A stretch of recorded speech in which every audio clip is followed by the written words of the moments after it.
просыпаешься, занавеску отдергиваешь, смотришь на красоту. Это, конечно, вообще просто нереально.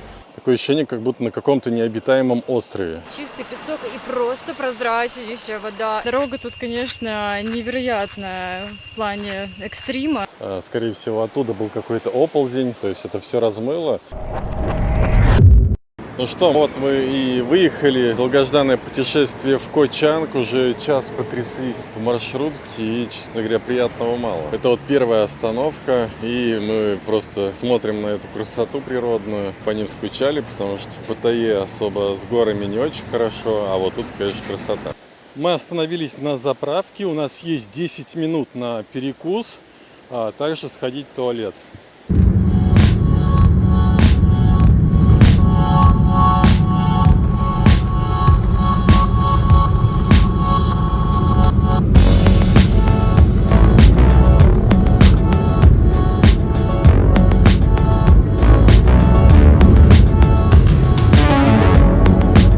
Итак, мы остановились второй раз, это уже через часа 3, конечно, ехать такое себе, потому что очень много кочек, и мы сидим сзади, и это, конечно, не очень приятно. Пытались поспать, но такое себе. Осталось совсем чуть-чуть.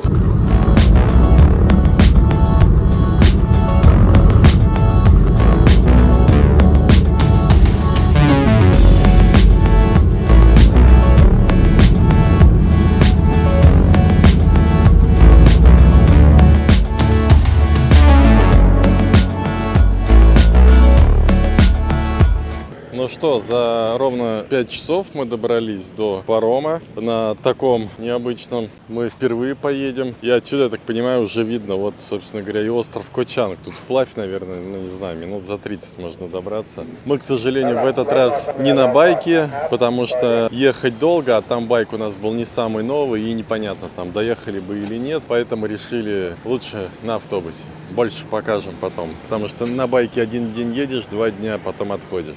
Паромы ездят каждые полчаса, поэтому, в принципе, не сильно важно, во сколько вы приедете сюда. Мы уже взобрались на второй этаж парома. Тут, конечно, красота открывается нереальная. Уже соскучились чуть-чуть по паромам. Мы прошлую зимовку прям очень много катались. Там Самуи, Панган, Панган, Самуи. До Суратхани постоянно катались, до Котао. И вот, наконец-то, еще возобновляем свои путешествия на паромах. Но мы уже были на Колане, да, но это все равно не то. Вот когда на большом пароме, огромном, едешь, это намного круче ощущение, чем на маленькой лодочке, на которой едешь до Колани, да? Ну и паромы, которые ходят в Суратхани, Панган, Панган, Самуи, отличаются очень сильно от паромов, которые ходят до Ко Чанга, я так понимаю, и до Ко Кута. Тут можно заметить такой ларечек, где можно приобрести какие-то вкусности. Смотрите, даже фрукты можно купить. Банана, кейки и бутерброды. Ух ты, смотрите, даже можно американо, латте и капучино. И смотрите, даже можно фруктовые шейки купить, но цена уже, конечно, умножить на 2 от Паттайи.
Место, которое мы арендовали на Ко Чанге, находится вдали от туристических пляжей, куда везут людей просто пачками.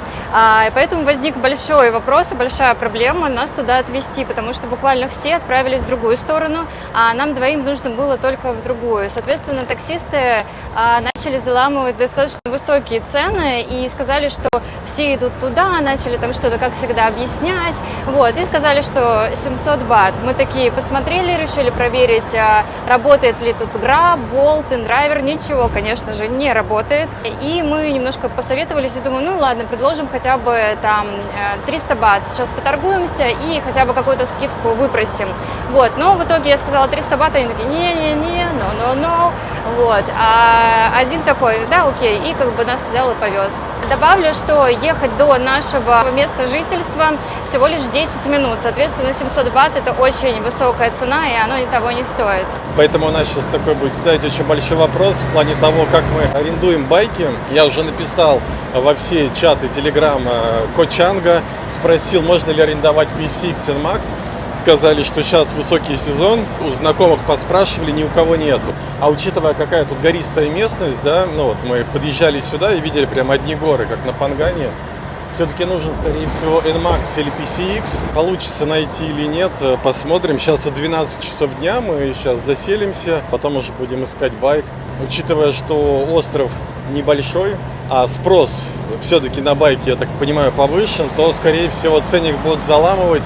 Как всегда, у нас такой квест найти байк в новом месте, где мы еще не были. Как только мы заселились в наше жилье, практически сразу мы поехали за байком, благодаря хозяйке нашего нового жилья. Мы даже не успели снять обзор нашего нового жилья, но сделаем это в конце этого ролика. Мы спросили у хозяйки нашего нового жилья, где нам лучше найти байк, потому что в радиусе 10 километров на Google картах я не увидел ни одного сервиса по прокату байков. Но она сказала, что не проблема, она сама отвезет нас туда, где точно мы получим байк. Так и вышло, она отвезла нас на своем пикапе, причем абсолютно бесплатно. В аренде байков не оказалось NMAX и PCX, которые мы обычно берем, но была Yamaha Aerox 155. В принципе, она нам подошла. И мы ей очень даже довольны, потому что на Кочанге прям нереальный серпантин. И двоих может вытянуть только байки 150 кубиков. Даже Панган кое-где реально отдыхает. Такие вот горочки. Аренда байка в неделю нам обошлась 2250 бат. Это со скидкой изначально было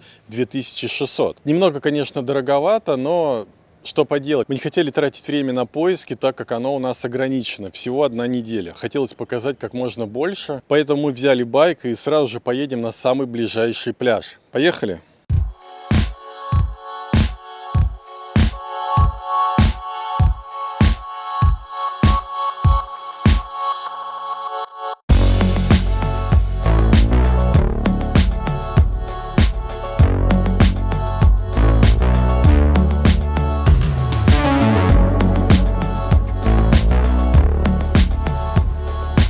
Ну и вот, обратите внимание, какая чистая вода.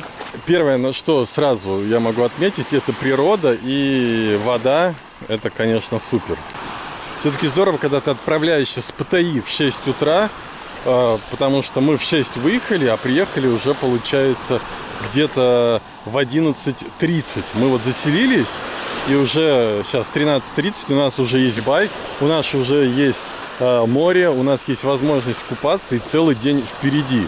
Это очень здорово, потому что если бы мы выехали в 12, ну, мы бы только к закату, скорее всего, получили байк, и толком бы уже мы ничего не посмотрели. Ну вот, хочу вам показать, это самое начало пляжа, потому что буквально еще 200 метров пройти, там уже камни. Я сначала подумал, что это нудистский пляж, потому что первый, кто вышел с домика, был абсолютно голый пожилой мужчина. Мы сразу отошли чуть-чуть подальше, чтобы искупаться. И тут уже, ну, все более-менее цивилизованно, все в купальниках, и это все-таки не нудистский пляж. Ну и название этого пляжа White Sand Beach, что переводится как белый песок. Ну и, в принципе, нас не обманывает, он реально белый, но не прям белый-белый, да, вот как где-то мы видели. Тут все-таки чуть-чуть с такой примесью, но, тем не менее, очень даже неплохо. Еще могу рассказать свои впечатления о поездке. Конечно, когда едешь на маленьком вот этом мини-басе, это, конечно, что-то с чем-то. Мои часы насчитали 14 тысяч шагов, то есть 14 тысяч кочек. К счастью, минивэн был заполнен не полностью, и у нас был с Машей последний весь полностью ряд, то есть 3 места на двоих. Получилось и мне поспать, и Маше поспать. Единственное, только мы были в самом конце минивэна, и каждую кочку мы чувствовали прям очень хорошо. А мы пообщались еще с нашими соотечественниками, которые тоже ехали в минивэне. Они сказали, что это редкость, когда такой практически наполовину заполненный минивэн. Чаще всего он полностью заполнен, там даже чемоданы где-то стоят в рядах, и даже толком не сесть. Нас забрали где-то в 6:30 от самого отеля и довезли, получается, в 11:30 уже на остров Ко Чанг. Получается, все суммарно 5 часов.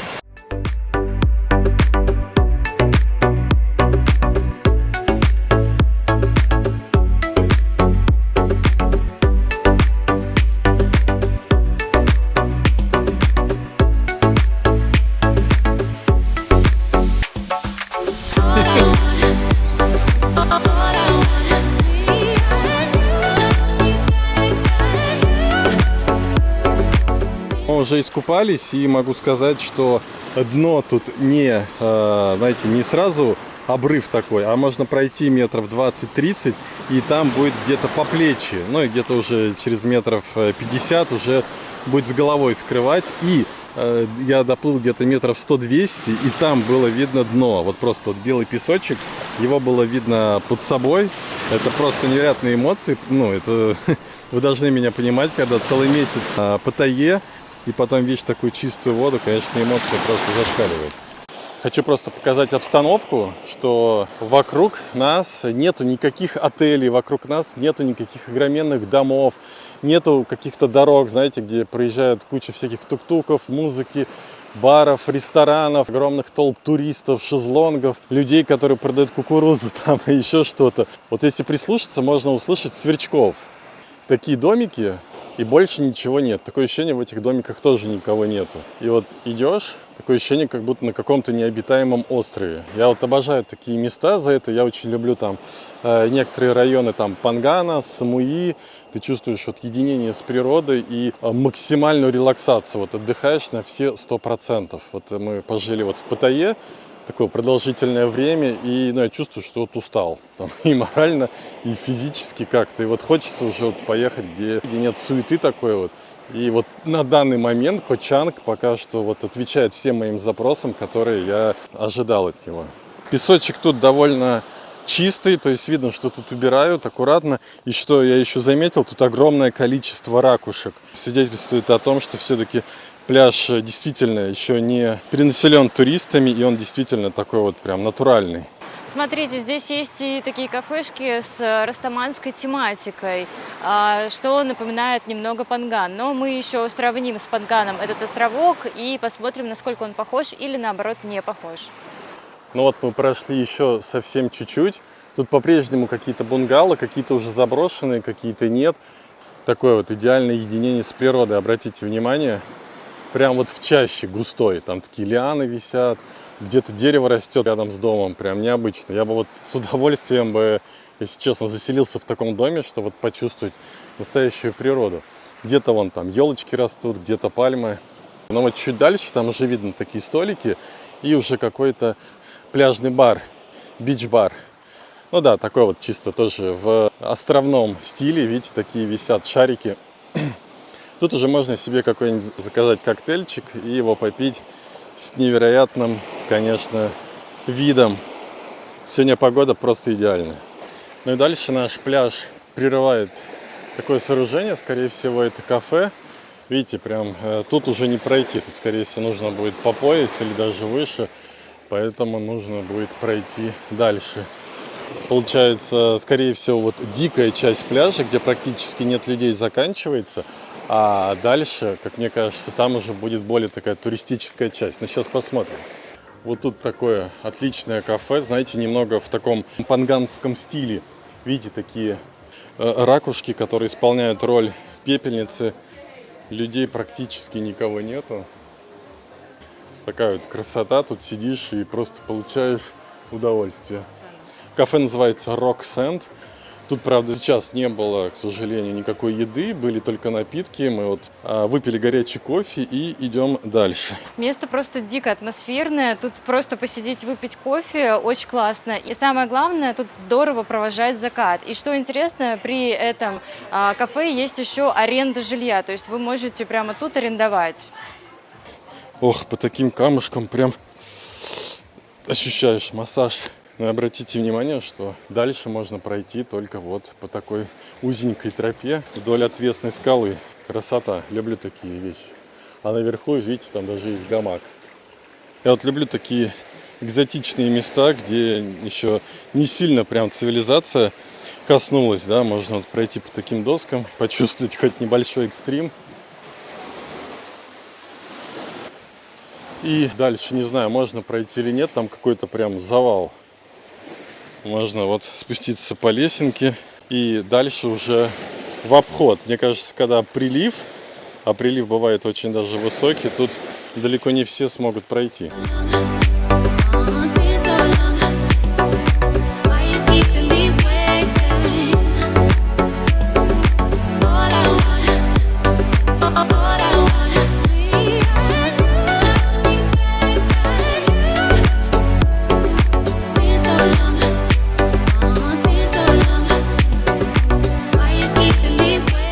Ну и тут можно увидеть такие дома. Я сначала подумал, что это последствия ковида, но нет. Это последствия стихии природной. Обратите внимание, что, скорее всего, оттуда был какой-то оползень или еще что-то. И вот эту часть дома, вон, стены вообще нету. То есть это все размыло. Земля прошла полностью вот на первый этаж, и вторые этажи все подкосило. Вот такие экстремальные бывают моменты, когда живешь на таком острове, где просто нереально большие горы. Надеюсь, что все это случилось не в момент проживания, потому что тут, скорее всего, уже ничего не осталось от человека. Но мы идем дальше. Ну и тут можно уже увидеть большое количество барчиков, конечно же, шезлонги. Все как нужно для туриста, все имеется. И также домики наверху, где можно арендовать жилье. Водичка по-прежнему чистая.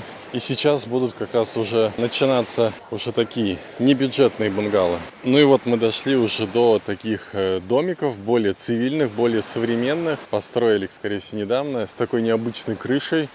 Я такой еще никогда не видел. Скорее всего, тут стоимость уже будет более высокая. Людей тут, как видите, побольше, чем в начале пляжа. Если мне предложили выбирать, и цена была одинаковая, что в этих домиках, что в начале, я бы, наверное, выбрал те домики, что в начале, потому что людей там практически не было, и такое уединение. Мы и тут еще искупались, вода просто вот невероятно теплая, я не знаю, ну, или мне так кажется, или действительно тут она намного теплее, чем вот Паттайя, Коh Lan и военный пляж. Вот мы подходим к той части, где уже виднеется такой ресторан, довольно большой. И вот эта часть уже такая, более населенная, да, уже людей тут побольше. Там, я так понимаю, приотельная территория, такой трехэтажный домик с бассейном.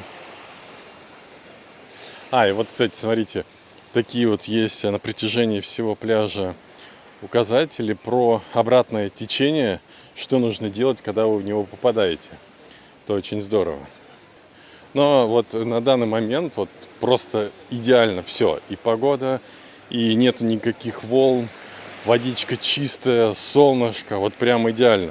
Добавлю по поводу Пангана и Самуи, то есть когда там не сезон, вполне можно приезжать сюда и здесь в это время сезон, соответственно, проводить время, зимовку здесь. Мы подошли к тому месту, где уже имеют место быть такие камни. И обратите внимание, что тут есть абсолютно нормальный заезд, но мы, в принципе, так и думали, что можно вот зайти, видите, дорога.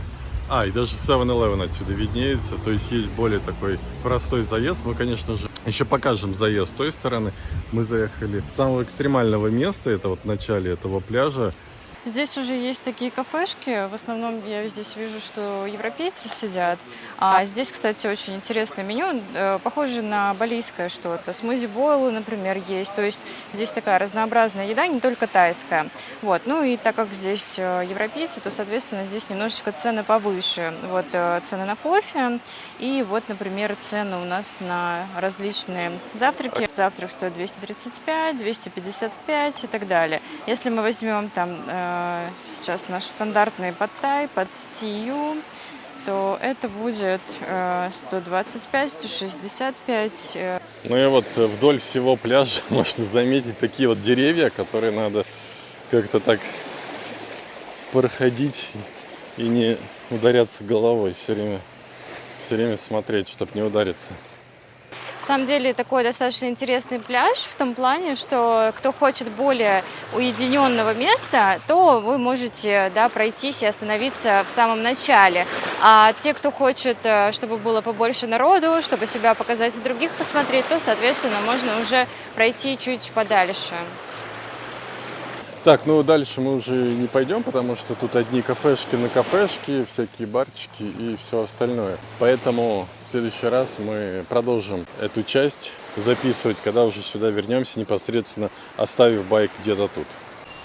Наш первый пляж нас очень сильно впечатлил и удивил. Если честно, мы ехали сюда без всяких ожиданий, но приехали и прям поняли, что этот остров 100% составит конкуренцию нашему любимому Пангану, потому что именно здесь невероятная тишина, здесь нету людей, здесь чистый песок и просто прозрачнейшая вода. Это так круто, мы так по ней соскучились, потому что далеко не весь Таиланд, к сожалению, похвастается этой вот прям идеально чистой водичкой, и купаться в ней это просто какой-то отдельный кайф.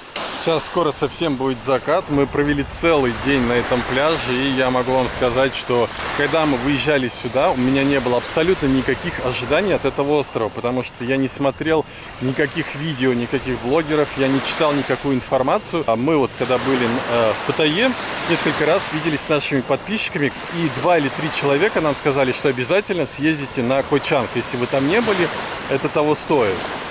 Ну, мы вас услышали, и вот, собственно говоря, благодаря вам мы сюда и поехали. И ожиданий у меня особо никаких не было, потому что мы были на Ко Лани, и мы видели те заполненные битком пляжи, где были индусы, другие национальности, где просто было не пройти. И когда мы ехали сюда, я думал, это же рядом находится с Паттайей, да, наверное, тут опять будет толпа туристов, опять будет, ну, непонятно что, скорее всего, будет плавать мусор, как и на Ко Лани. И, ну, удовольствия, скорее всего, мы прям какого-то супер большого не получим. Но когда мы сегодня приехали сюда, тут искупались, увидели, что есть место, где практически нет людей, нету никакого мусора. Я, конечно, был приятно удивлен. Но это только начало. Что мы увидим дальше, уже покажет следующий день. Ну и вот, можно увидеть, каким образом нужно забираться на этот пляж по такой вот деревянной специальной дорожке. И там стоят уже бунгало. Только сейчас понял, почему тут так мало припарковано байков и машин. Ну, всего 2 машины и получается 1 байк. По той причине, что там просто невероятная дорога на это место. Ну вот, собственно говоря, наш байк на 1 неделю. Aerox 155. Вроде как очень даже быстрый, шустрый. Мне нравится в нем, что большое колесо. Единственный минус, что он, вот видите, высокий. А так, более-менее он такой шустрый. В горочке забирался только так. Дорога тут, конечно, невероятная в плане экстрима. Я решила из-за этого пройти пешком. Сейчас Паша как раз таки сзади меня проедет.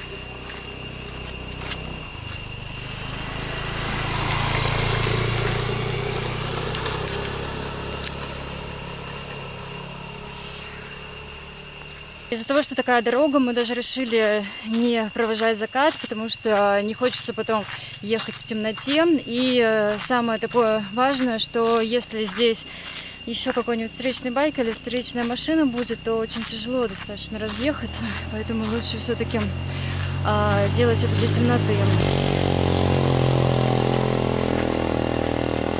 Не знаю, насколько понятно и насколько видно, какой тут наклон. Но здесь, конечно, прям очень страшно. И в первый день не очень хочется какие-то проблемы иметь из-за этого уклона. Вот покажу еще раз уклон. Раз. И два. Еще вдобавок он иногда имеет такие резкие повороты.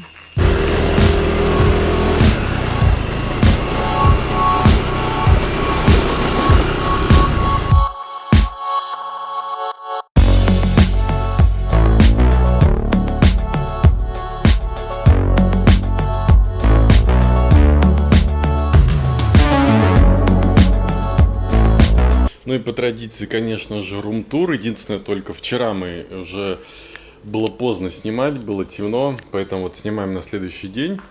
Тут у нас получается уже не однокомнатная, а студия, то есть большая кровать, стол, еще один стол, чайник мы попросили. Обязательно, конечно же, большой холодильник. Ну, небольшой, просто холодильник.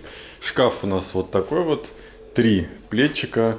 Раковина есть и, конечно же, вот унитаз с душем. Самое главное, что нам тут очень нравится, это, конечно, вид из окна.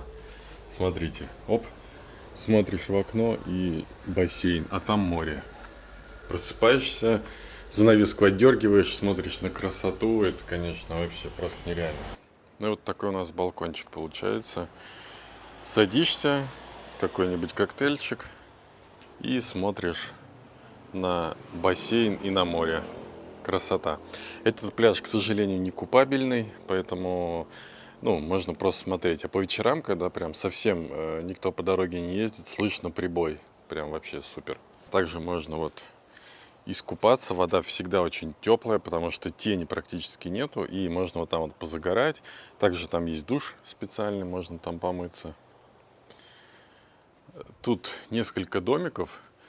Вчера, когда мы заезжали, мы вообще были абсолютно одни. И тут мы выбирали, в какой домик заселиться. Тут территория довольно большая. Можно, кстати, байк припарковать как там, так и заехать. Вот видите, такой вот заезд. И он с главной дороги.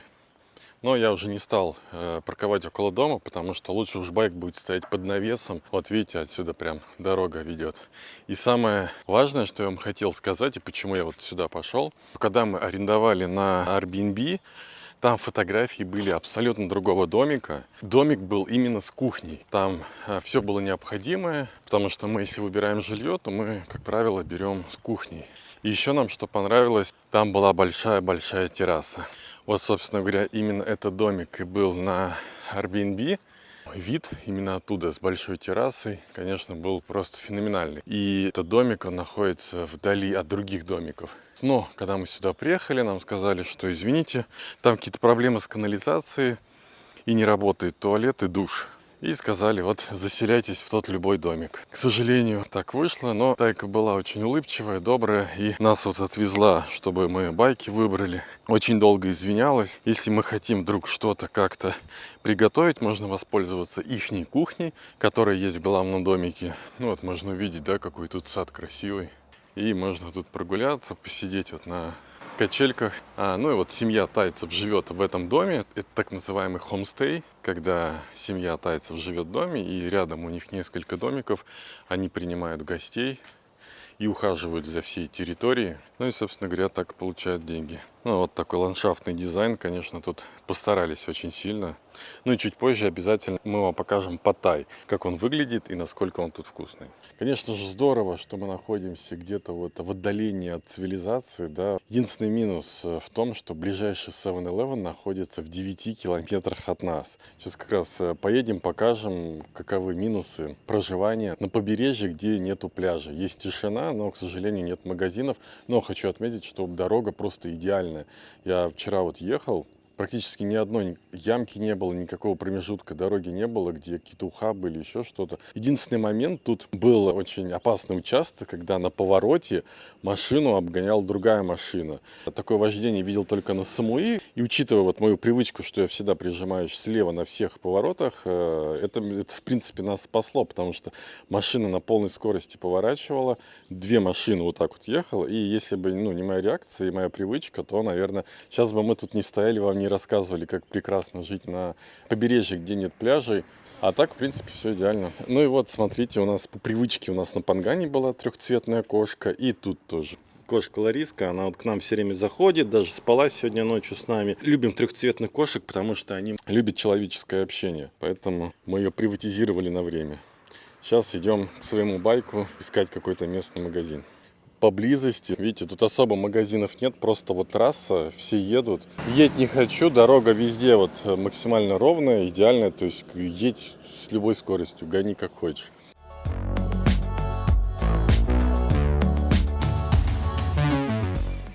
Ну и вот можно увидеть такую лесную чащу на протяжении всей дороги, и мы наконец-таки нашли магазинчик, он находится буквально, наверное, в километре от нас, и тут уже можно, видите, купить всякие такие бомж-пакеты, там чипсы, напитки различные. Вот бензин есть за 35 бутылочка, правда не знаю, какой он, 95 или нет. Вон пиво есть и все остальное. Мы ищем 5-литровую бутылку воды, в том магазинчике не оказалось, вот сейчас напротив посмотрим, возможно она тут будет. Ну, магазинчики на самом деле абсолютно идентичны. Такие местные сельские магазинчики.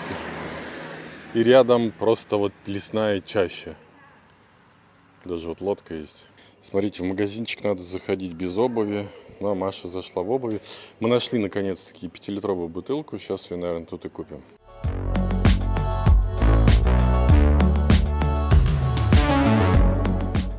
Ну и примерно таким образом выглядят пляжи и инфраструктура на половине острова Кочан, где нету большого количества туристов. Мы сейчас покажем вам наш пляж. Это мы, собственно говоря, тут живем, вот в этом домике. Тут ресторанчик. Маша там машет. А вот такая вот тропинка до пляжа. Сразу хочу предупредить, что он не купабельный. Ну вот, можно обратить внимание, так выглядит пляж рядом с нашим местом жительства. Такой вот постамент. Ну вот, такие камни и не очень чистое море.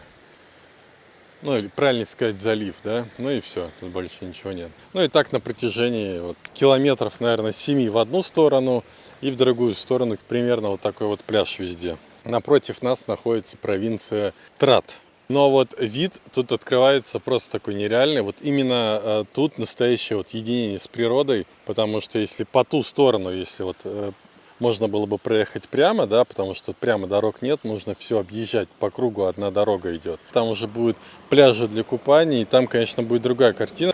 Но еще можно добавить, что вот вдоль дороги практически все резортики с домами имеют свои личные кафешки, ресторанчики. Как и в нашем случае, такая кафешка с таким видом. Сейчас мы тут попробуем наш любимый пад-тай. Именно тут он просто нереально вкусный.